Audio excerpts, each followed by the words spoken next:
Litt sånn. Litt sånn. Så da kan jeg bare... Ja, så jeg kan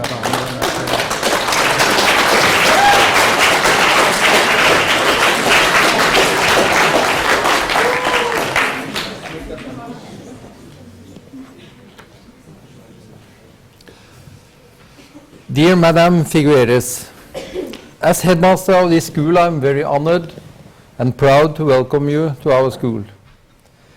We are really looking forward to listening to your knowledge, your work and experiences over the years in the fields of climate change and sustainable development. To handle and to solve the huge climate challenges today, tomorrow and in the future, it's important to involve and cooperate with our students and the young generation. Therefore, I will now introduce two of our students, Anna Hellesnes and Mathias Almås, who will wish you welcome on behalf of our students. Thank you.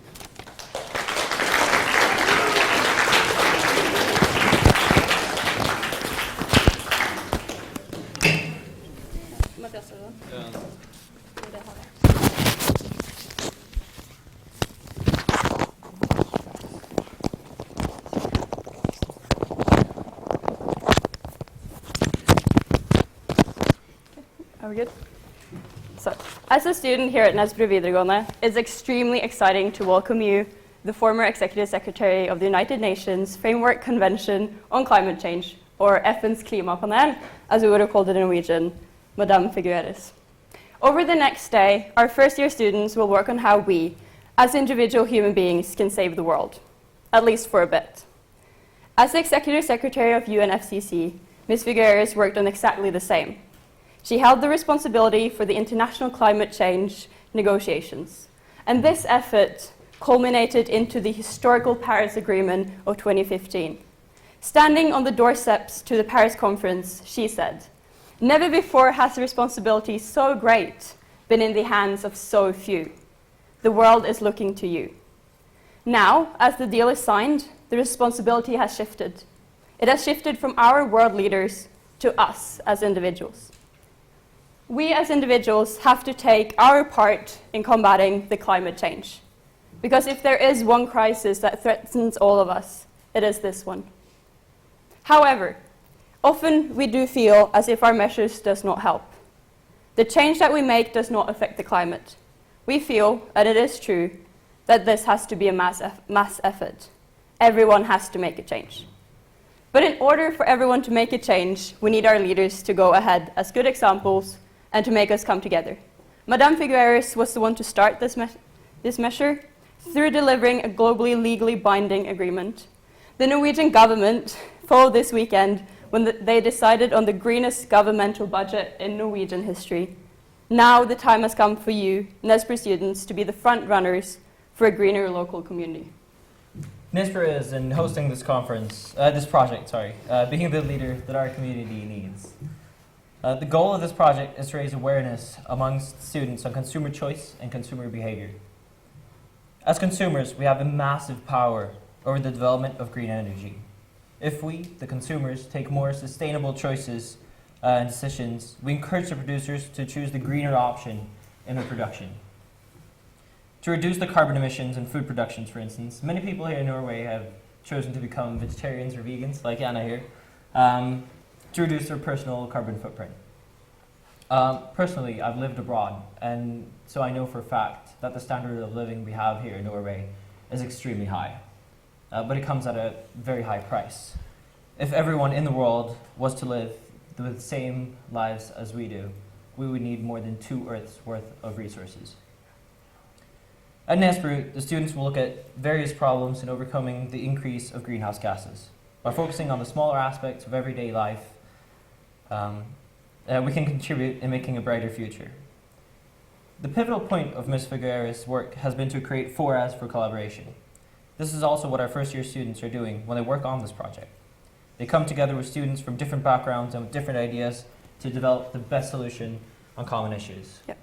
Collaboration is also one of the main focuses here at Nesbru for our students, our teachers, and our school leaders.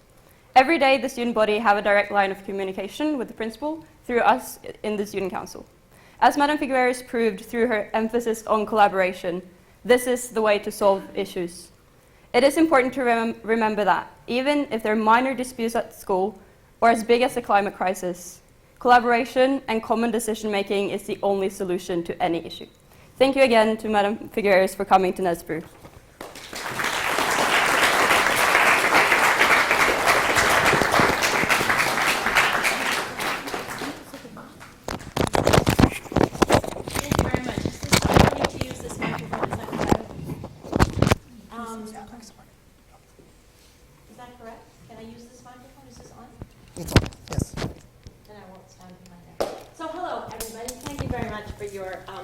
For your invitation. I have a couple of questions to start off. For how many of you is this going to be the first time that you hear the word climate change? Honestly, raise your hands. Are you serious? Okay, that's pretty good. All right, next question. For how many of you is climate change actually something that you think about at least once a week?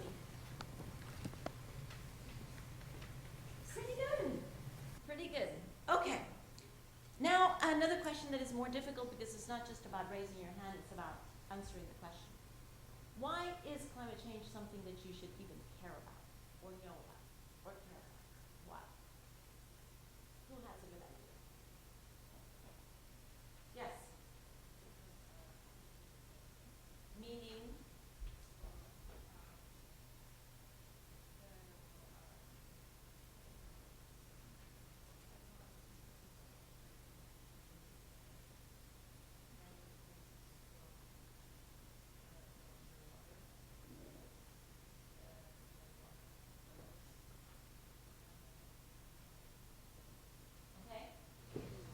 Because people's lives are at stake, is what you're saying. Okay.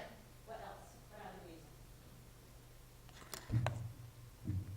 Is there another reason? Any other reason why you should care or even think about this? Yeah? It's very unpredictable to really know what is going to happen, worst case scenario. So some people wonder that it might not be that bad, but you never really know, so you would rather do the utmost to make it as safe as possible. So we're kind of thinking, what is the worst case scenario in this situation? So that's why you want to always try to be careful, because you never quite know, the scientists aren't quite sure what would really happen, worst case scenario. What would be the best case scenario?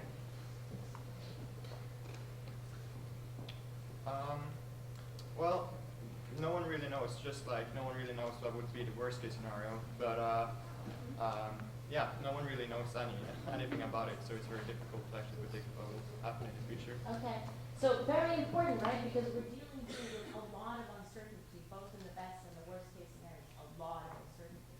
And so it's very difficult to take decisions or implement measures when you're dealing with that range of uncertainty.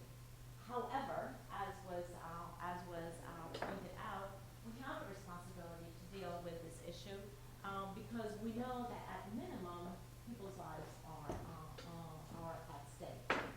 Any other reason why? Okay, well, I'm going to give you one reason.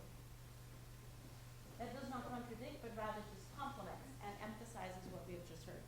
And that is that you are the first generation ever born into this world with the full knowledge of the science of climate change. You are the first generation, okay? My generation, when we were born and when we started doing our professional life and our professional development, we had no idea. We had no idea about what was going on with greenhouse gas emissions, what the consequences were of fossil fuel burning, what the consequences were of producing electricity in almost every other country except Norway and Costa Rica. And we just were born, I guess, and entered our professional careers in blissful ignorance of what was happening around us. That is not so for you. Most of you were born around 2000, is that correct? Turn of the century. And so by the year 2000, we absolutely knew. We absolutely knew what climate change is, how it is being caused, and how it is deficiently being addressed. So that is, I think, one of the fundamental reasons why you should be concerned about this, because A, you were born into a world that knows, and hence having no responsibility or taking no responsibility is no excuse. But B, also because it does affect our lives, both negatively and positively. So let's look at both of those things. The negative effects, I think, are well understood.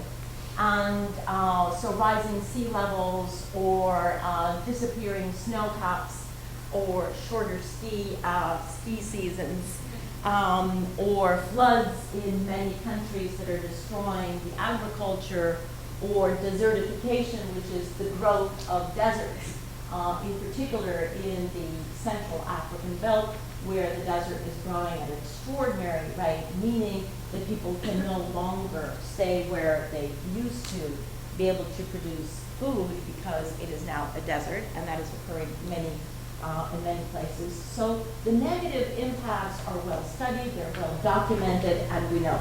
The very unfair part of this is that the negative impacts are unevenly distributed. So is Norway actually existentially threatened by climate change? No. Are many countries in Africa and many low-lying countries in the Pacific existentially threatened? Yes, absolutely. Existentially threatened means the life of the people there are either already completely unsustainable and unacceptable, hence they have had to migrate, or they will soon be. And migration is something that you all, I hope, are aware of, because Europe has, for the past 12 or 24 months, been subjected to some migration, mostly due to wars, but if you look behind there, it is wars that were originally exacerbated, not caused, but exacerbated by changing climatic conditions, such as in Syria because of the drought in Syria. So the fact that you have migratory pressure is something that you read about, and I hope that you're experiencing it as a positive opportunity to get to know many different cultures that would otherwise not be brought to your doorstep. But many people experience it as a negative experience, putting a lot of pressure on countries and on communities. And here is the amazing data. We currently have 60 million people who are displaced around the world, which is more than the world has ever had. We have never had in the history of humanity 60 million people who are displaced. Most of those are still displaced within their boundaries, but some of them, 1/3, outside of their boundaries. That is nothing. And look at the havoc that we already have, right? Actually determining a lot of the political cycles and a lot of the elections in many countries in Europe and beyond, as in the United States. Well, that pressure is nothing compared to the pressure that we will have if we do not address climate change, because 60 million could very, very quickly become 120, could become 240 or more people displaced because they are not able to stay at home. Not because they don't want to, but not because they don't want to stay, but because they cannot stay at home and feed themselves. So the impact is not just the physical impact of the area around you as it changes, and I'm sure you are seeing that also here in Norway. There are also socioeconomic pressures such as migration that everybody is going to be feeling unless we arrest climate change. So what have we done about this? Well, the good news is that those of us in my generation who inherited a world from the generation before us, and I know that when you're 16, you only look at the reality of this moment because everything else is already 5 minutes ago, right? And so you are much, much quicker to deal with time. But the fact is that there were generations before you, and there will be generations after you. And the generations before you, A, completely screwed up, majorly screwed up, okay? We majorly screwed up. Did we do so intentionally? No. And that's a very important differentiation, okay? We did not intentionally screw up the planet for you, but we have, because we realized too late what we were doing. So in trying to rectify that, after much work from millions of people, really not even hundreds of thousands, millions of people, we finally came to this famous Paris Agreement at the end of last year, where all countries together agreed not on a solution, because there is no solution to climate change, and that is the best case scenario. Okay, so to my question of what is the best case scenario is we have to be able to deal with the effects that we already have. There is no such thing as solving climate change. And the Paris Agreement, was touted by the world press as being a fantastic breakthrough and a historic agreement and, nothing short of a miracle, and it does not solve climate change. Here is the really, really difficult reality. We're not going to solve climate change. It's too late for that. We have already put up so many greenhouse gas emissions into the atmosphere that we can't roll them down unless one of you turns into the most amazing scientist and figures out how to extract carbon dioxide from the atmosphere. An invitation to all of you, because we may need it. But for the time being, none of you have actually done that. So we will not be able to solve climate change. The only thing that the Paris Agreement does is it addresses the worst case scenario. The Paris Agreement accepts the best case scenario, which is already a changed environment forever, unless you can figure out how to do that.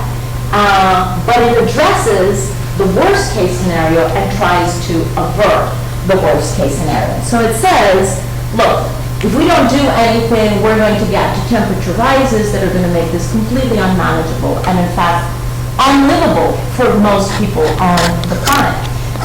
So in order to keep that temperature down, Very sorry. now we're getting to the serious stuff. Two microphones. In order to keep that temperature down, we know that that is not something that we can do just overnight.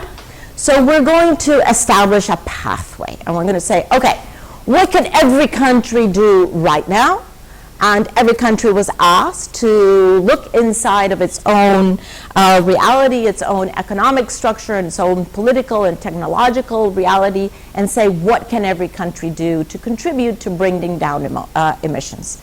And then as the collection, so it's a little bit like inviting 195 people to a party and saying, okay, this is going to be a party where everybody brings their own plate. What do you call that in Norway? Do you have a name for everybody bringing their own plate? Surely. No? What do we call it? Okay, so there's no potluck. So in some countries, there is a tradition that you have a party, but you don't have to provide all the food, but rather that everybody who's invited brings their own dish. Well, so that is the logic of the Paris Agreement, that everybody who is at the table, 195 countries, every one of them will actually put, and has already put on the table, what they're going to do to contribute to this. But there's full recognition that all of that put together does not take us away from the worst case scenario yet. So instead of giving up and saying, okay, we're not going to be able to do that, which is the attitude that we had before, now what the Paris Agreement does is it says, okay, we will take all of those contributions as first contributions, but then we will also institute a pathway over the next few decades in which everyone will continue to increase their contribution. And everybody will continue to make a better effort until we can get to a certain stabilization that allows us to at least live in a world where you can manage the change.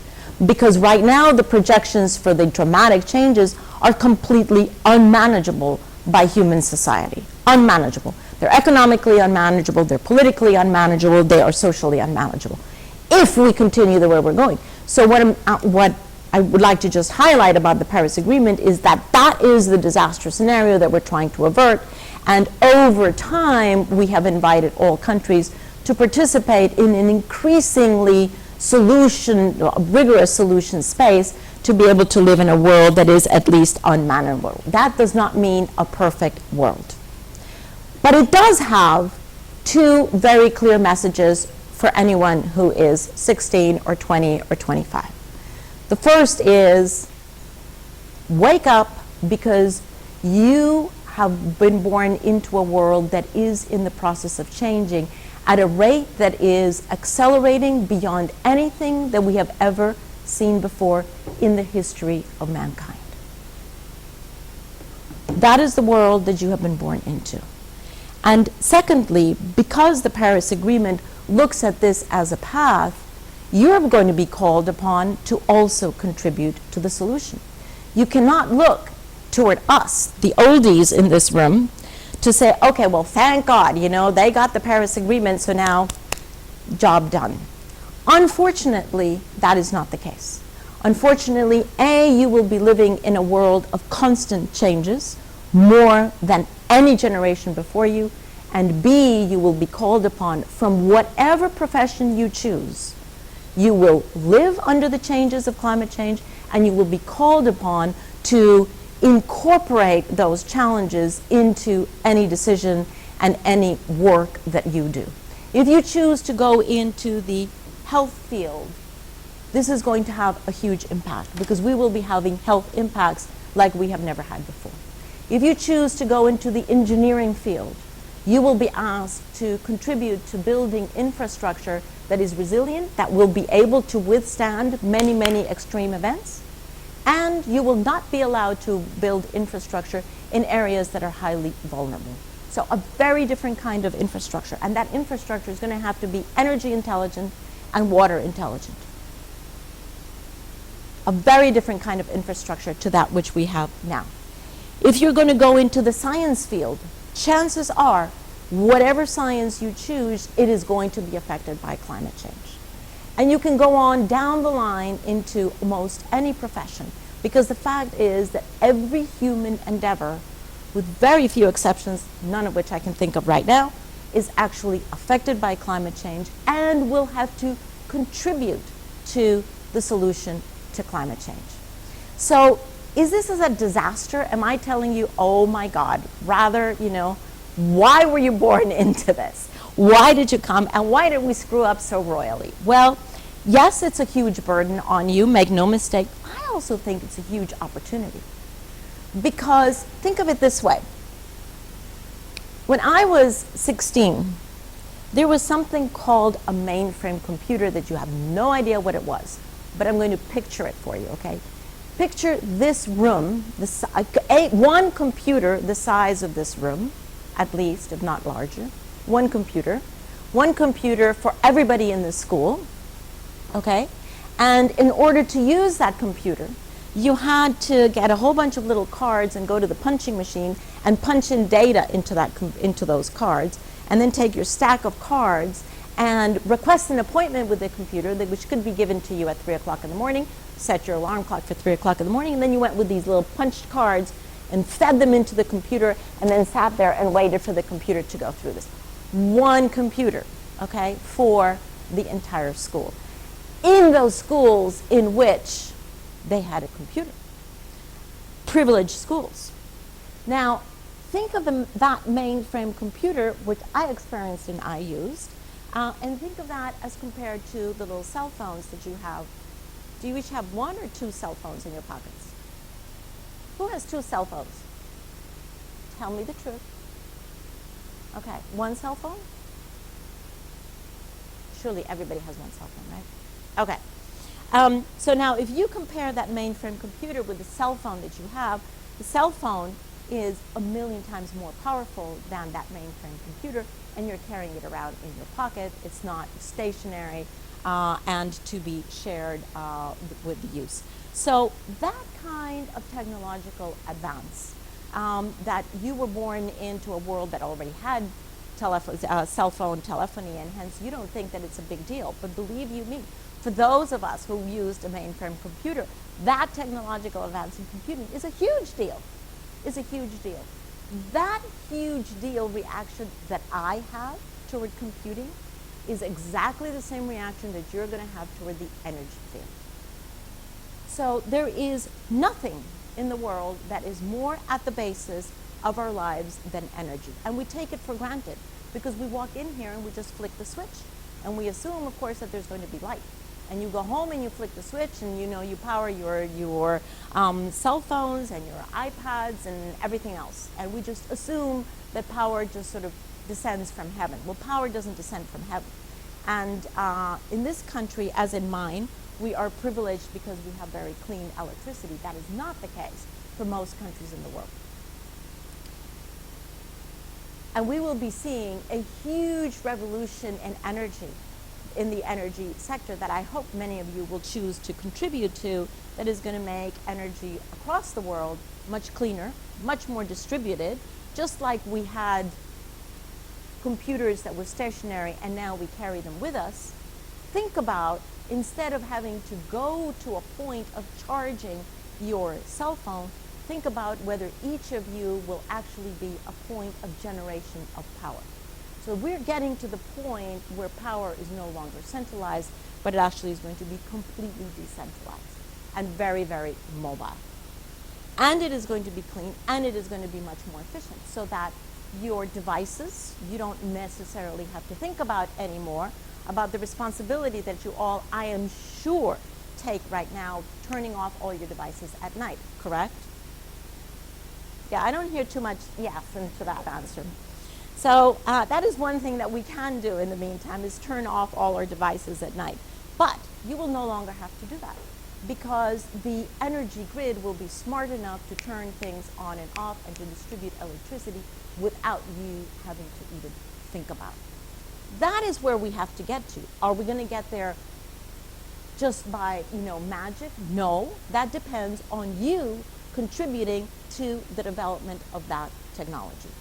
Transportation, another very, very cool sector that is actually, you will see huge progress in. So we have something called the internal combustion engine.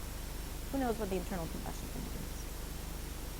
Okay, it's the motor, the really outmoded, completely 5 minutes ago motor, in fact 50 years ago, motor that burns fossil fuels, diesel or gasoline or whatever, to power your vehicle or your bus. Well, I would encourage you to begin to collect some money for the construction of the museum to the internal combustion engine, because we will move beyond the internal combustion engine. We will move beyond this ridiculousness of having to fuel our cars with liquid fuel. By the time you are my age, you will be telling your children stories like, you know what?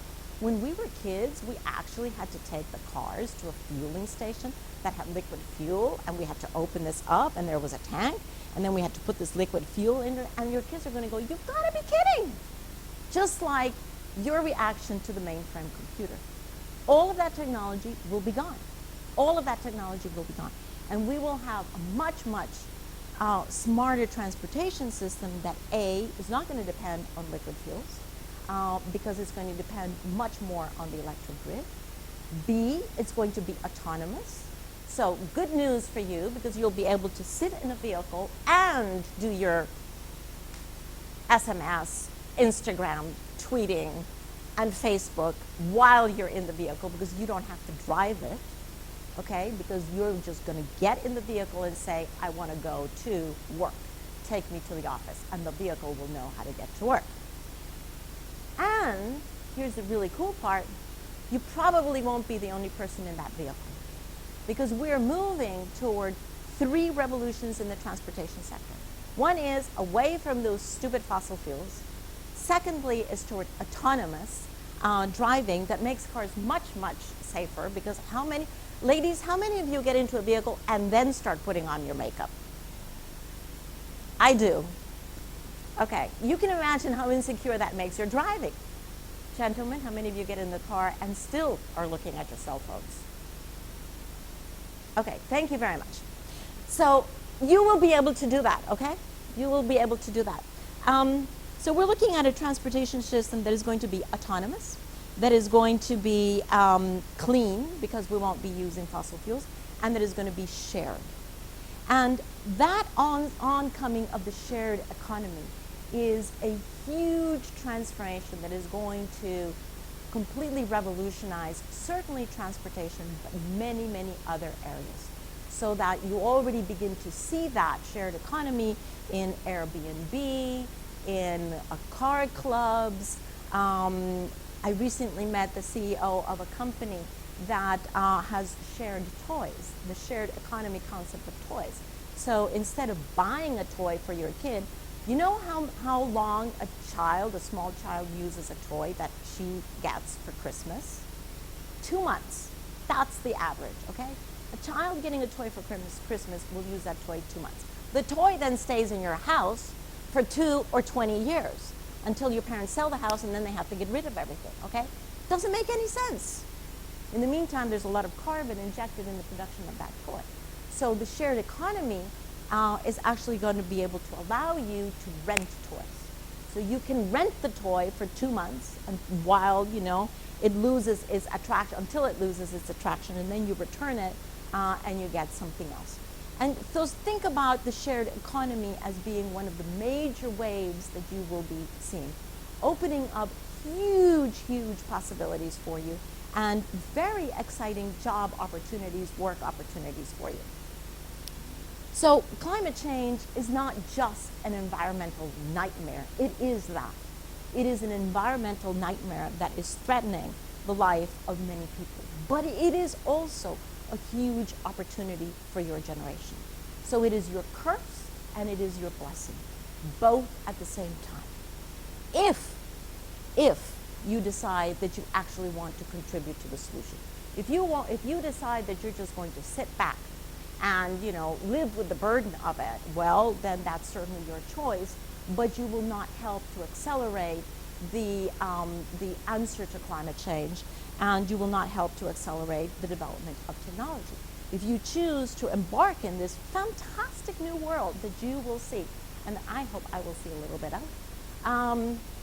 then you have a very, very transformed reality that I think is very exciting, and that we probably would have gotten to at some point, but we will get there quicker because of the pressure of climate change and because of the pressure of policies of countries such as Norway in accelerating that change, frankly because we don't have any other option. Because the moral imperative is to change the society so that A, we can have more possibilities, but particularly so that we can protect the most vulnerable. Because it is the most vulnerable who are the least responsible and who are paying the highest price. So, there is a really incredible win-win here.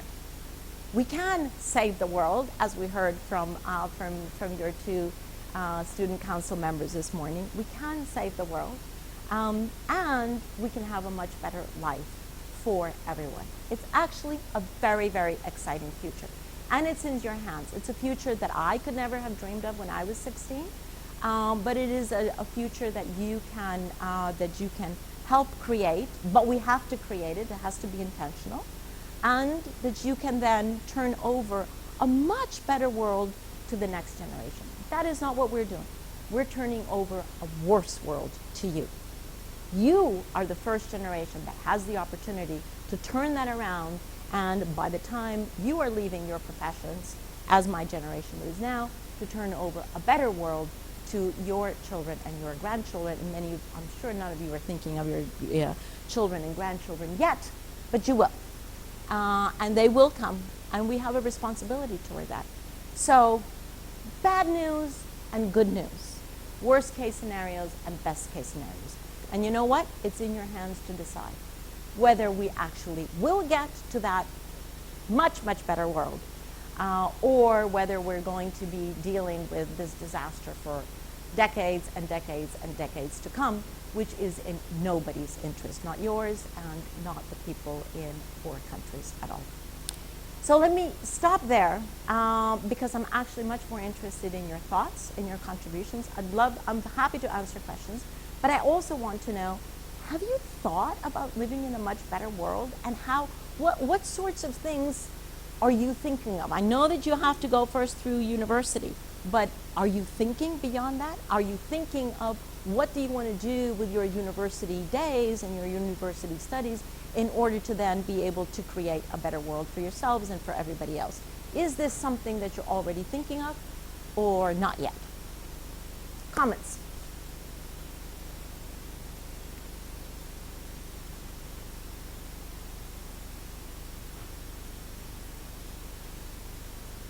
I'm sure at least one of you is thinking.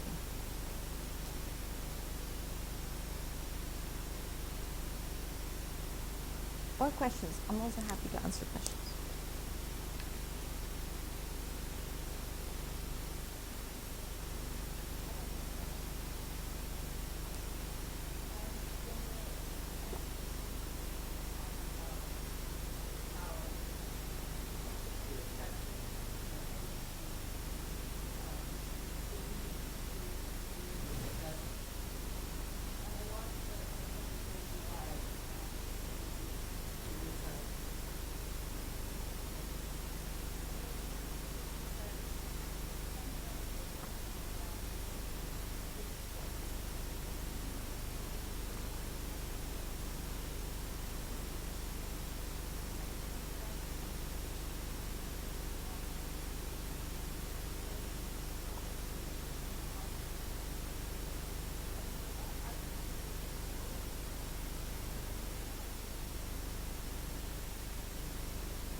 No, absolutely right. And that's why I made the, the little comment about, I'm sure you all turn off your things at night. Because here's the deal, Norway is privileged to have 100% clean power, powered by hydro. However, Norway is also one of the largest exporters of fossil fuels in the world. So every Norwegian citizen has a responsibility.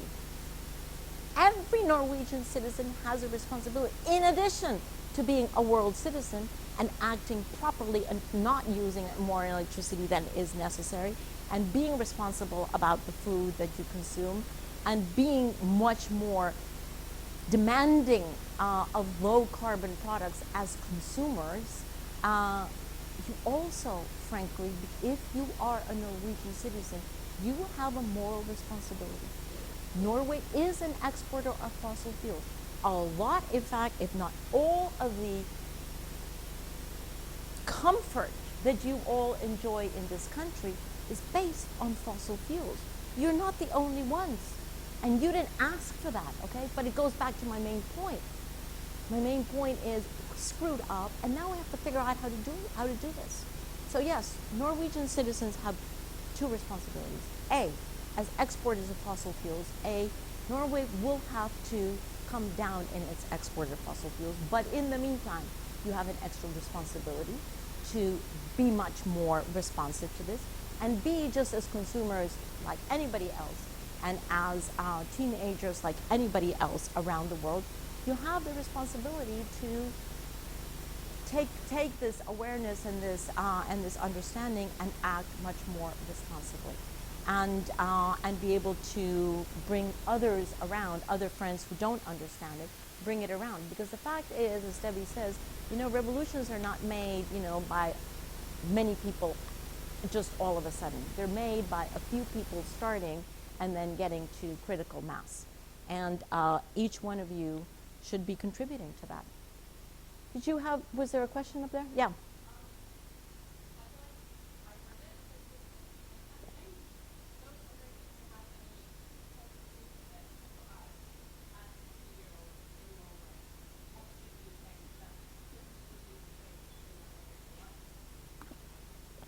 Okay, let's see what you come up with, and then we can add to it. So who has some ideas to what you could change? Yep.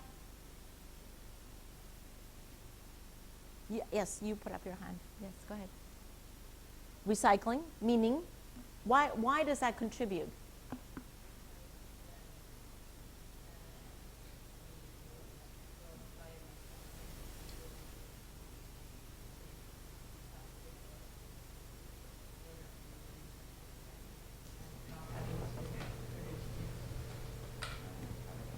Exactly. So, this ultimately comes from fossil fuels. And if this is recycled, then I don't need to extract more fossil fuels to create the next or to produce the next plastic bottle. So recycling means that you're using less and less fossil fuels. Recycling also is very, very helpful to produce energy because we can recuperate a lot of the energy from bio, for example. All of the bio garbage that you have in your house can be collected and used to collect the energy from that via methane. So you can take waste and create energy from it if you separate it. If you don't separate it from all the other garbage, then you can't do that. But you can be able to separate and use energy from the bio waste at home and certainly in industrial plants. So recycling. What else? Yep. Eat less meat. Why is that a contribution? Because meat takes a lot of, it uses up a lot of fossil fuels because you have to kill the meat product and then you have to carry it to this other place and then another place and then you have to package it and then, Correct. And then these, what did you call the meat products? You have to kill the meat products. Yeah, that's an interesting term. You do have to kill the meat products. But also, in order to grow these meat products, okay, that usually have 4 legs attached to them, you use an extraordinary amount of land and water. So it is not a very good use of our natural resources because you have a food that is very water intensive and is very land intensive. And you will condemn, so to speak, large tracts of land and a lot of water to be able to feed these animals in order for you then to kill them and consume them. So it's highly inefficient. You could produce so much more food on the same land with the same water if you don't necessarily consume meat products, in particular red meat products. And frankly, it's not good for your health, okay?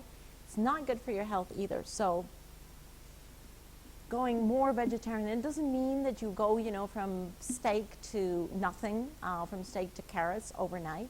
But it does mean that you can slowly remove the intensity, if you will, of meat in your diets. You don't need it, and you would be able to contribute. So think about slowly getting there. You are probably much more amenable to that change. Once you get to my age, it's very difficult to change your parents, but you could have a very good influence on your family diet, and say, okay, from now on, we're only going to eat meat, I don't know, twice a week or once a week. You have fantastic fish in this country. Enjoy that. Next. What others? Yep. To live as a vegan or vegetarian. There you go. So what additional contribution do vegans have? I don't know, except that it's not, we don't make too much CO2 that we have. Yeah, so if you live as a vegan, and I have high respect for those who do, and I don't, but those who are able to do that, it's the same, logic to the meat production, because if you don't consume products that come from animals, right, because you give up all of the dairy products that come from animals, then you are supporting that industry less. So the less support, always think of, supply and demand, supply and demand. Economists know that, well, we should all know that. The more we demand a product, the more supply there's going to be. So the less demand that there is for meat products or dairy products, the less supply there's going to be. So think of yourselves as incredible demand machines. Whatever signals you give to the market will respond. If you are not consuming any more dairy products, if you're not consuming any more meat products, there will be less of that being produced. So think of yourselves not as individuals, but think of yourselves as demand machines that can actually have an influence on the supply. Yeah. I also think it's very easy for countries like Norway that are very privileged, first world countries, to be more thoughtful of the environment when you don't really have as many concerns as other third world countries. So for Norwegians, I think we need to do a lot more than a lot of other countries, because we're already in a position where it's a lot more easy to do a lot for the environment. Whereas someone living in a poor third third world country, it's a lot harder to think of these things when you also have to think of, I need to feed my family, I need to do all these basic things, whereas Norwegians has all those basic things covered already, so it's more easy to focus on helping the environment. Absolutely correct. Absolutely correct. So there's a huge difference between a society with the level of Norway or a society with the level of Tanzania. Yes? Save the water, but I don't know why you're doing it, so we'd love to hear that. Okay, so let's think about it. So save more water means, what would that look like? Take shorter showers or something. Yeah, you know, my daughters are 28 and 29, and they are my best teachers. They don't live with me anymore, thank heavens. And this is why, because they would stand outside the bathroom looking at their watch, and they would say, "Mom, that's enough hot water, thank you very much." Absolutely true, right? So the abuse of water, the reason why that is important is for two things. A, because there's a lot of energy. If you just look at what it takes, the water that you get out of your sink or your shower or into your washing machine is clean water. And it's clean water either because it has been harvested from rivers or fjords or wherever it's coming and treated electricity. Think about electricity being used to treat that water to go into your homes. But then it leaves your home as dirty water or called gray water and then needs to be treated again in order to be released, or in the best cases, to be recycled. So always think about more water means more electricity. More water means more power. So just like you would give up some meat, or you would unplug your computer at night because it's using unnecessary energy, the same thing goes for water, that the more water you use, the more energy that is needed to clean that water, both for your use and after your use, because water gets treated 2 times, before your use and after your use. So, so it does cut down on the energy. The other thing that you have to think about water is the one resource that is being most affected by climate change. What I mean by that is there are huge hydrological cycles that the world depends on in order to live on this planet, in order to be able to provide food for all of us, in order to be able to provide drinking water for all of us. And those hydrological cycles are the ones that are being most affected. So you're seeing more droughts, think less water. You're seeing more floods, think more water. You're seeing the levels of the water go up, think more fresh water going into the oceans. All of those, you're seeing more tornadoes. You're seeing more monsoons in Asia and more powerful monsoons. All of that is because the hydrological cycle of the planet is being most affected, is the one natural system that is being most affected by climate change. So the more irresponsible we are about water, we are contributing individually to that nightmare situation. So the more that we are careful, it doesn't mean you're going to give up water. Heaven forbid, we all need water, but you can be much more responsible about it. And I just share a couple of things that my daughter have taught me. So A, you know, hot showers are wonderful, but it's unnecessary to go beyond how many minutes? How many minutes do you shower? Give me a number. Have you ever 5 minutes? 10? 5, 10? Anybody else more? 15-minute showers? Okay, I guarantee that the body is clean after a 2-minute shower, okay? So everything else is certainly for your enjoyment, but we can. Taking shorter showers is very, very, is a very helpful contribution and something that we can all do. What else? Oh, sorry, I was going to tell you one more thing that my daughters have told me. So shorter showers. And the other thing that is really interesting is how we go to the tap in the kitchen or in the bathroom or whatever and open it up full force. How many, I do that. How many of you do that? Open it up full force. Okay. So here's the deal. We don't need that much water to wash our hands or brush our teeth or even to wash a plate. You can also open the tap halfway. And the water is just as powerful to clean your teeth. It doesn't mean that more water means cleaner teeth or, you know, or cleaner dishes. That's not true. I know that we've grown up with that myth, but that is not true. So opening up the tap halfway is also a very, very good thing that my daughters have taught me. And they literally, even to this day, they stand, when they come visit, they stand next to me. And I don't know if it's the case in Norway, but in many countries that I have lived in, you open up the tap, and at some point it goes from transparent to white. Have you ever noticed that? Does that occur here? Okay, so this is a nice little experiment that you can do tonight when you get home, okay, or even here. Open up the tap and look at the color of the water flowing down. When the water is completely transparent, you have a more or less, you know, a decent water flow. If you open up the tap completely, that flow turns from transparent to white. If you're into white flow, you're into danger zone, okay? You don't need that much water. You can use part of the water. So, you know, look at the water flow, and if you're into white, danger zone, unnecessary. What else? Yeah. Yes, you. Turn off the lights. Turn off the lights. Okay. How many of you are home and every light in every room is on, despite the fact that you're all sitting in one room having a meal or watching TV? Oh, nobody. Everybody's completely responsible about turning off the lights. Okay. So yeah, I mean, unless you have motion lights, right, which are fantastic because then we don't have to think about it. But if you don't have motion lights, do turn off the light. You know, honestly, the chairs in that room that have no human beings, they don't need the light to be happy. The chairs are just as happy in the dark.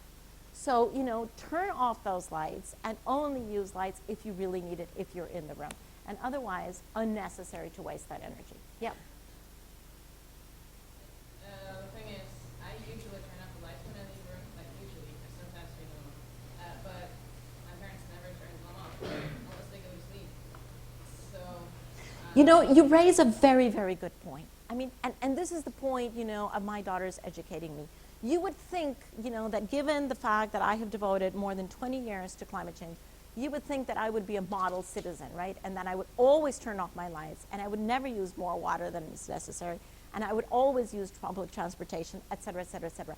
Not true, okay? The fact is that we all do stupid things. What is very, very important is to be able to educate up.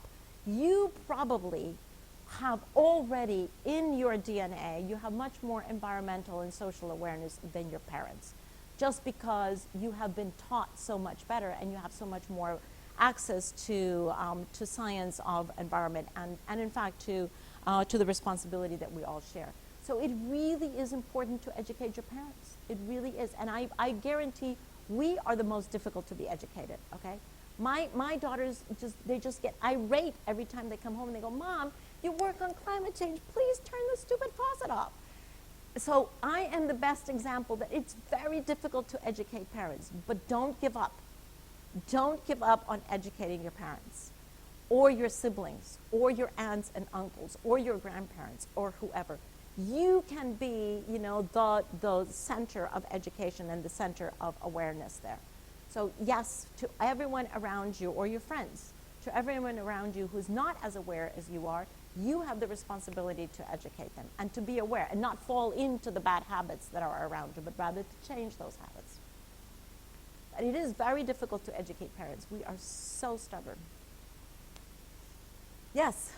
A little bit more related towards maybe somewhat poverty to a large extent, but as someone asked the question earlier about water, there's a huge misconception when it comes to water, and that is that there's actually more than enough water in Norway and in many countries, and there's more water than we really need in all countries to get the whole work together. But the huge issue is that you can't really transport water all that easily. So whereas, you know, in Norway we have more than enough water, we can't really transport that easily to other countries where there's a drought of water. So it's going to be even harder if there's huge environmental changes to transport this water properly, because it's a lot more unexpected where it will rain, where it will become more water and stuff like that. Very good point. So, you know, from a planetary perspective, we do have enough water for everyone, right? And that planetary perspective is more or less a stable volume of water that, that is there because it keeps on going through its cycles. The problem is the distribution of water. So in those areas, for example, that are suffering from desertification because they're getting more and more desertified, more of a desert, those people either would have to get water transported to them, they can't afford that, or they have to leave. So it is the availability of water. It's not the existence of water, it's the availability. And most places in the world are either getting more water than they used to, or far more water than they used to, or far less than they used to. Hence, the distribution of water is changing dramatically. And I remember being just 2 years ago in Spain when Spain was in a pretty heavy drought and they were shipping water into Spain. Shipping. Big, huge water tanks were being shipped into Spain. I mean, that is a really worrisome picture because we're used to seeing, you know, stupid oil being shipped from one place to the other. But are we used to seeing water being shipped in to countries that can afford it? Most countries would not be able to afford it. So very important not to waste water because many countries, as you say, will not be able to afford the transportation of water there. What else? We've come up with quite a few things. What have we not thought of? Yeah.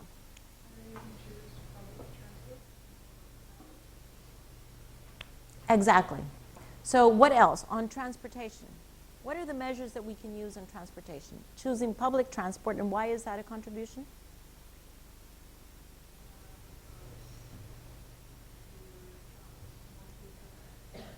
Yep.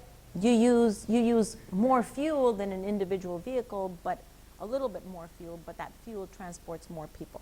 So, so public transportation, very critical. What else can we do on transport? Yes? Also something as simple as just driving in the car together. Sharing a car, Yeah. very important. Sharing a car or any vehicle. So that is the smaller part of a bus or public transportation is at least to share the private vehicle. What else in transportation? Yes? If the distance is short, you can walk or cycle, something that the Nordic countries are really good at. What else? Yes? Should we start transitioning over to electric cars, or is the technology still sort of new? Very good, exactly, yes. So Norway actually is one of the leaders in the world in adopting electric vehicles, and it makes a lot of sense in this country in which the energy that you produce, the power that you produce, is completely clean. In other countries in which the electricity is being produced by coal, it probably doesn't make too much sense to move over to electric vehicles from a climate change perspective. It makes sense from other perspectives, but not from a climate change perspective. So yes, in Norway, it makes a heck of a lot of sense to move over to electric vehicles. And again, think about transportation moving toward electric vehicles, shared vehicles, and autonomous vehicles, because those are the three waves of the revolution in the transportation sector that I have no doubt that you're going to see here in Norway. And is the technology there yet? Well, amazingly. So you have Tesla already producing for $30,000 amazingly, not only zero emission vehicles, but amazingly smart, intelligent vehicles that actually know when to brake and what distance to have from the other cars, et cetera, that are bringing down the cost of insurance of vehicles. The problem there is, of course, the range, that they're not at the range in which perhaps a Norwegian citizen would want to have to go skiing and everywhere else. But that is also really changing very, very quickly. And so you do have countries like China, for example, that is installing more recharge stations than the entire world put together, and that is investing a huge amount of money into electric vehicles because it makes a heck of a lot of sense for them because it brings down the air pollution. So yes, Norway is one of the countries that is adopting this very quickly, not as much contributing to the development of the technology. And that is one, you know, one thing that you could also help to do, is to push here and push for the demand and say, you know, by the time I want to buy a car, I want to have a Norwegian-built electric vehicle, because, you know, Norway has a huge potential to be able to take a lead in the market. But yes, that is one of the technologies that is coming on board, and that we should move to. What else on transportation? You know, every example that you've given me is transporting people. What about transporting goods? What do you want to do about that? Yes? We can start transporting salmon to China for packaging and then transport it back to sell in Norwegian stores. We can start doing more. Excuse me? Norway Is that a fact? Yep. Hold on. We fish fantastic salmon in this wonderful country. Then we transported, and then we bring it back. Yeah. No, is that really a fact? Ooh, I have to look this up. So does that make, I will look this up, because it doesn't make too much sense to me. Does it make sense to you? What would be the alternative? We create jobs as well as we save the environment 2 trips around the world. Definitely, I cannot, you know, I don't even have a comment to that, because it is such an evident piece of information. But I will look this up. That is nothing short of appalling, but I will definitely look this up. Yes? The issue is that manufacturing jobs in China is a lot cheaper than in Norway. So like you can make people work in China for a lot cheaper. So it's actually more cheap to transport it all the way to China and then all the way back. So it just really just not competitive when it comes to how much it costs. And the reason for that is that we haven't incorporated into the cost what we call the externalities, okay? Because we are so irresponsible as a society that we have not put a value on every ton of carbon that we emit. If to the salmon that is flown to China and then brought back after packaging, if that is a fact, if you add to that the cost of every ton of carbon that goes into that transportation, it probably would be cheaper to do it here in Norway. But we don't do that yet, right? Because carbon pricing is still in its infancy and is only in a couple of jurisdictions, and is certainly not incorporated into international transportation. So I would hope that that would be also one of the areas that you would help to push, to incorporate carbon price, the real price, because there is a price to damage the environment, and there is a price to have a worse quality of life than you could have. Let's put a price on that. And the moment that you put a price on that, then that equation could definitely shift. But if you just transport with impunity without putting a price on that, then there could be the equation, of course, comes out in favor of abusing cheap Chinese labor. What else? Pretty good. I mean, honestly, pretty good, right? So the question was, what can we do? And look at this. You're up to, you know, I think 8 or 9 different things that each of you can do. Yes, do you have another idea? Sorry, yes, you. We can buy less clothes. Why is that a contribution?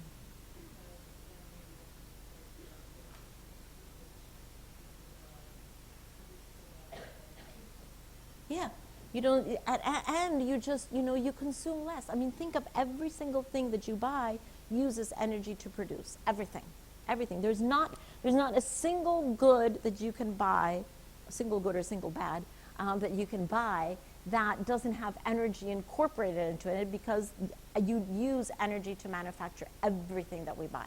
And so the less things that we buy, the more things that we share, then the better it is for everyone. So yes, clothes, you know, like toys, the example of before, but clothes, you're still in a growth spurt. I'm sure many of you are still growing. Once you grow out of your clothes, what do you do with that clothes? Don't you share it with others who are, you know, still smaller than you, because the clothes is still absolutely fine.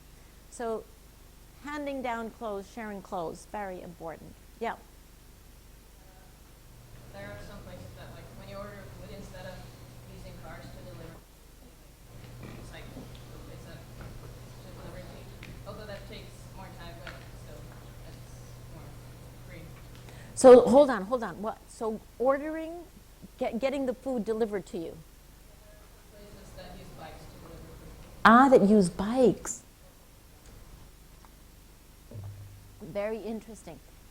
Not the case in a country like the United States, right? Because everybody would get into an SUV to go and deliver, you know, a donut to somebody's house.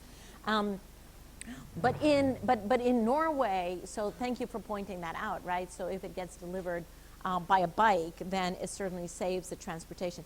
Here's an interesting dilemma that you can chew on. These autonomous vehicles, you know, that we all think are so fantastic because they're going to be much more safe and they allow us to do all our stuff while we're in the cars. Here's one thing that many people are worried about. The autonomous vehicles that do all their self-driving are going to be so convenient that there is a possibility that there will be more cars on the road, because it'll be very easy for me at 6:30 to go, oh, I honestly really don't want to start cooking. Car, could you please go out to this restaurant and pick me up, blah, blah, blah. And the little car will go pick it up and come back. Whereas, if I had to go at 6:30 in the evening to go and pick up something, I probably wouldn't do it because I would stay home and do my thing. And so, it's interesting to realize that all of this advent of new technology can be good news, but also has downsides. And that we have to be able to foresee and anticipate those downsides and begin to plan for that. So if you have, you know, I mean, just think that you have a car that will do everything for you. Well, the temptation is going to be to tell the car to go, you know, do this, do that, that you otherwise would be doing yourself or on a bicycle or shared. So, you know, I don't want to paint the picture that all new technology is perfect and is going to solve all our problems. We have to actually manage the new technology in a way that is beneficial. Anybody else? Are we up to like 12 different solutions? Yes. Make new things out of old things. Make new things out of old things. Why is that a contribution? New cloths that have, for instance, clothes that have gone bad with it, then we could make new products out of them. Make new products out of stuff that we're throwing away. So one of the most fascinating examples that I have seen for that is in the so-called circular economy, which is exactly that, to use old things for new things, is to use plastic bottles and all kinds of plastics to produce building material. And there is a company that is producing building material literally to build homes and buildings completely out of waste plastic. Absolutely fantastic buildings, very, very beautiful, very energy efficient because of the way that they are constructed. And of course, they take care of water recycling also. So if you can use waste plastic to build buildings, now can you imagine, you know, the possibilities are limitless for using waste material to actually create something that is useful. Okay, so I think that we've come up with, who was the person who said, what can we do individually? Do you have enough answers to your question? Good, and I didn't come up with a single one, right? All of you came up with that, which is a very good example of the main point that, to bring up Debbie's point, don't wait for somebody else to tell you what to do. Don't wait for, you know, the governments to take the lead. Don't wait for somebody else. You actually know what you have to do. And you know what is good for you and what is good for the planet and what is good for your community. So, you know, it's not a question of exporting the responsibility to someone else. It is, we have come to the point where each of us needs to take on our own responsibility.